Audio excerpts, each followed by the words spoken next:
Hey Copper Nerds, this isn't a real video. I think let's just call it bonus content. But what I want to talk about is the heft of a penny and just the heft of a penny.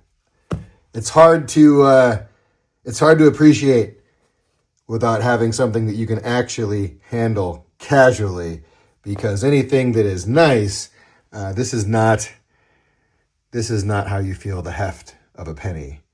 It's not like that. It's where you really get your hands around it and just, like that is, it's a wild thing to toss to somebody for payment.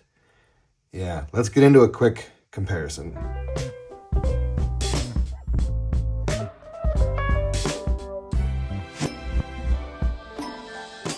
So the video's already almost over, but I mean, this again was the heft of a penny in the late 1700s in the UK. And as I keep on my desktop covered in other junk, I mean, this is the heft of 2 pennies. Just an absolute monster.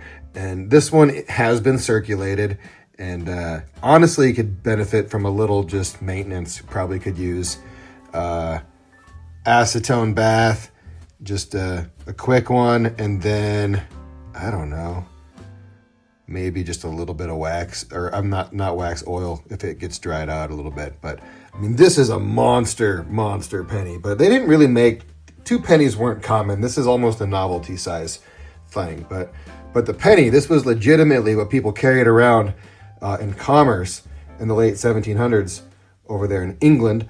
And as we've discussed, the Druid pennies were struck by the Soho Mint, same as these, for the Perry's Mining Company to pay their workers at the big copper mine in Anglesey, Wales.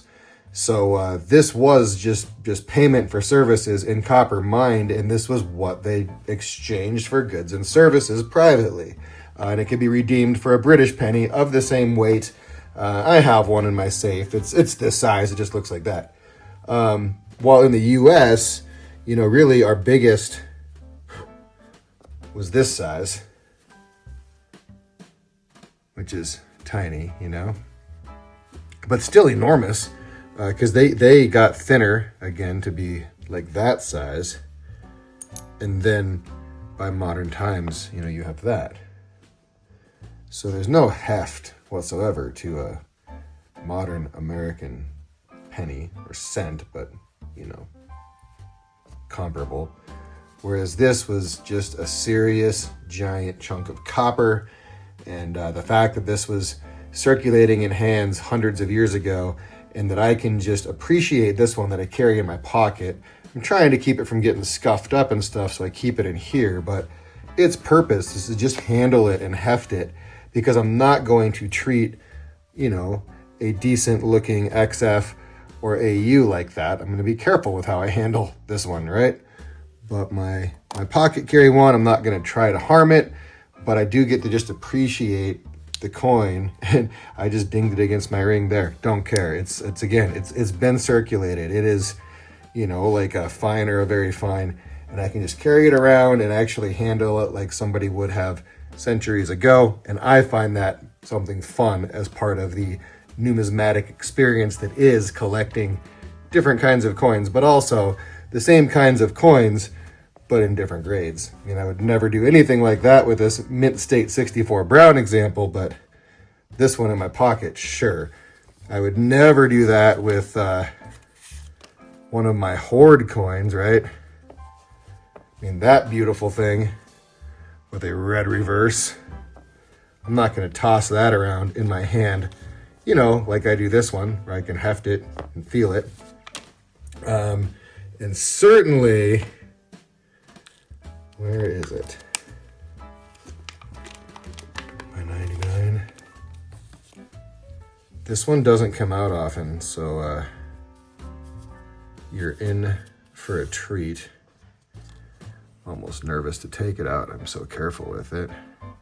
Edges, okay. That is a gem proof. So that's why I need this one in my pocket, so I can heft it and appreciate just what it was like to carry one of these in commerce, because I've been saying that over and over. because I'm not going to do that with this absolute beauty. You're going right back home. Right back home. All right, so again, no real serious point to this one, just kind of some bonus content and thoughts while I was hanging out in the evening. Nobody's home. I'm just kind of bored, and I was hefting this thing while I was rolling around in my garage working on some chores, and thought I'd talk about it. So thanks for checking this one out. Hit me up in the comments. I'll catch you in the next one. Peace.